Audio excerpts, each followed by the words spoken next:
Hi students, coming Friday Tamil public exam 10th நடக்க போகுது. So இதுவரையும் எல்லாரும் நல்லா ப்ரிப்பேர் பண்ணியிருப்பீங்க. ஸோ சென்டம் ஸ்கோர் பண்ணுறதுக்காக என்னென்ன சின்ன சின்ன ப்ரெசன்டேஷன், பேப்பர் ப்ரெசன்டேஷன் எப்படி நீட்டாக பண்ணுறது தான் இந்த வீடியோவில் நம்ம ஃபுல்லாக பார்க்க போகிறோம். ஸோ நீங்கள் நம்ம சேனலை மறக்காமல் சப்ஸ்கிரைப் பண்ணிவிடுங்க. பெல் பட்டனும் நீங்கள் ப்ரெஸ் பண்ணிவிடுங்க. நான் போடுற வீடியோஸ்லாம் கண்டிப்பாக வரும். நான் ஆல்டர்னேட்டிவாக டைம் மேனேஜ்மெண்ட்டும் எப்படி என்னென்ன இம்பார்ட்டன்ட் 2 மார்க்ஸ் இருக்குது, 1 மார்க் புக்கின் இருக்குதுன்னு நான் ஷேர் பண்ணுறேன்.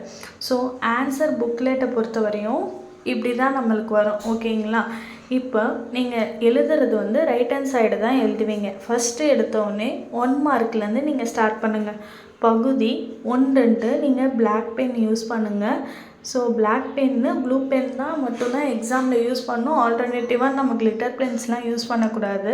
ஸோ நம்ம 1 போட்டுட்டு ஆப்ஷன் ஆன் போட்டு எழுதுறதை விட நம்ம 1 போட்டுட்டு ஆப்ஷன் ஆன் போட்டுட்டு நீங்கள் ஹரிசாண்டலாக ஒரு லைன் ட்ரா பண்ணிவிடுங்க. பென்சில் வச்சு ஸ்கேல் வச்சு நீட்டாக ட்ரா பண்ணிவிட்டு நீங்கள் அதுக்கப்புறம் எழுத ஆரம்பிச்சிங்கன்னா லுக் வைஸ் பார்க்க ரொம்ப நீட்டாக இருக்கும்.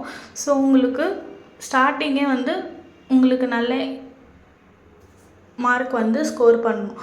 நெக்ஸ்ட்டு பகுதி 2ன்னு போட்டுட்டு நீங்கள் 2 மார்க்கு ஸ்டார்ட் பண்ணுவீங்க. 2 மார்க் எழுதணும். நம்ம 2 மார்க்காக இருந்தாலும் சரி, 3 மார்க்காக இருந்தாலும் சரி, 5 மார்க்காக இருந்தாலும் சரி, 8 மார்க்காக இருந்தாலும் சரி, கம்பல்சரி நீங்கள் சைடு ஹெட்டிங் போட்டு எழுத ஸ்டார்ட் பண்ணுங்கள். நீங்கள் பாயிண்ட்ஸ் போட்டு எழுதுறீங்கன்னா நீங்கள் பாயிண்ட்ஸையும் ஸ்டார் ஏதோ வாட் எவர் இட் இஸ் நீங்கள் பிளாக் பென் யூஸ் பண்ணி போடுங்க. ஓகேங்களா?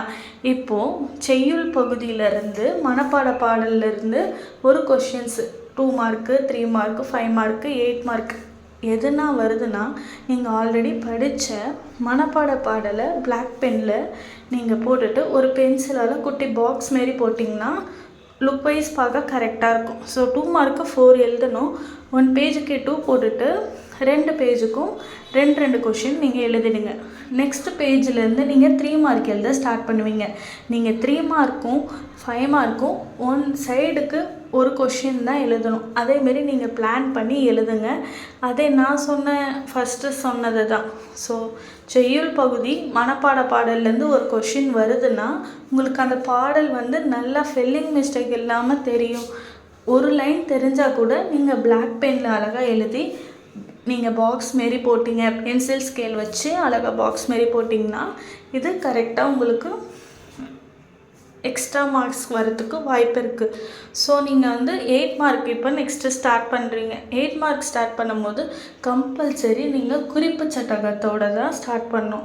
நம்ம 8 மார்க்கில் குறிப்பு சட்டகம் போட்டு எழுதுறதுனாலேயே நம்மளுக்கு ஒரு 3 மார்க்ஸ் கிடைக்கும். ஸோ பேலன்ஸ் நம்ம உள்ளே நீங்கள் படித்த கண்டென்ட்டும் எழுதலாம், இல்லை நீங்கள் ஓனாக தான் எழுதுவீங்கனாலும் எழுதலாம். ஸோ இது உங்களுக்கு ரொம்ப ஹெல்ப்ஃபுல்லாக இருக்கும். இந்த டிப்ஸ் எல்லாம் ஃபாலோ பண்ணிக்கோங்க. பிளாக் பென், ப்ளூ பென் எல்லாம் நல்லா எழுதுகிற பென்னாக நீங்கள் செக் பண்ணி எடுத்துக்கோங்க. ஆல்டர்னேட்டிவ்க்கு ஒரு 1 or 2 பென்ஸ் நீங்கள் கையில் வச்சுக்கோங்க. நல்லா ப்ரிப்பேர் பண்ணுங்கள். இந்த சின்ன சின்ன டிப்ஸ் எல்லாம் ஃபாலோ பண்ணுங்கள். நான் நெக்ஸ்ட்டு வீடியோவில் டைம் மேனேஜ்மெண்ட் நான் நாளைக்கு போடுறேன். நீங்கள் மறக்காமல் என் சேனலை சப்ஸ்கிரைப் பண்ணிக்கோங்க. இம்பார்ட்டன்ட் 2 மார்க்கு 1 மார்க்கும் நான் உங்களுக்கு ஷேர் பண்ணுறேன் புக்கினும். தேங்க்யூ. பாய்.